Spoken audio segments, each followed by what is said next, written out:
Bonjour à toutes et tous. Alors aujourd'hui, on rejoint Joël et Myriam, qui sont deux de mes colistières sur la liste Clichy Demain.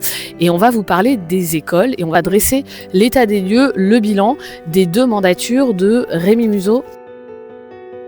Hello Dalila.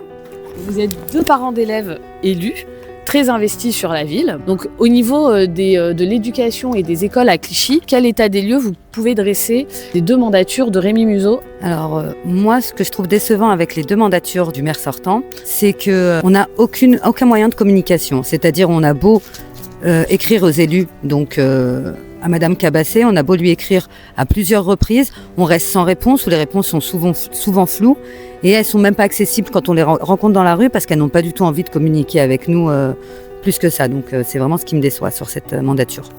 Je rejoins tout à fait Myriam sur ce manque de transparence et de communication. Et je rajouterais aussi qu'on a en gros sous-effectif de personnel encadrant. Je parle de restauration, je parle d'animation, que ce soit la garderie du matin ou la garderie du soir, celle du midi aussi. Voilà, c'est un gros manque.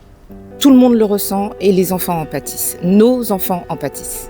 Oui, et puis en plus, aujourd'hui, on peut dire aussi que sur l'action éducative, les actions qui viennent aussi entourer les actions pédagogiques de l'école, on a quand même une ville qui investit assez faiblement et de fait qui joue pas son rôle de levier en termes d'action éducative. Donc ça, c'est aussi ce qu'on peut reprocher à la mairie actuelle. On a un projet éducatif de territoire qui est ficelé à la va-vite, dont on perçoit aujourd'hui le manque un peu d'ambition pour les élèves. Il y a un autre sujet aussi qui est quand même aussi important à Clichy, c'est qu'aujourd'hui, c'est la privatisation des services publics en fait.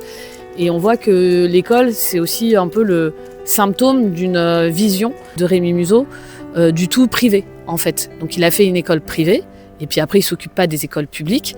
Et puis c'est pareil sur le service public de la petite enfance. Aujourd'hui on a un manque cruel de structures de petite enfance. Il n'a fait que des structures petite enfance privées. Exactement, moins de versement, d'accessibilité pour tous les Clichychois. C'est souvent soit par l'entreprise, ou soit il faut réellement avoir les moyens. On n'a plus de place en crèche publique. Les gens sont obligés de prendre des congés parentaux parce qu'ils ne peuvent pas faire garder leur enfant, ils n'ont pas les moyens.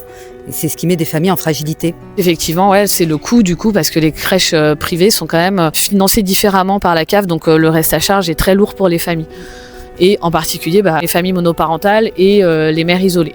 Donc nous, avec Clichy Demain, l'objectif, c'est de redonner confiance quand même dans cette école publique, reconstituer un service public de la petite enfance à la hauteur des enjeux de la ville, puisqu'on voit bien qu'il y a de plus en plus de gens à Clichy, il y a de plus en plus de familles qui s'installent, donc il faudra répondre aussi à leurs besoins. Et le 15 et 22 mars, on vote Dalila Bamed avec Clichy Demain. Demain.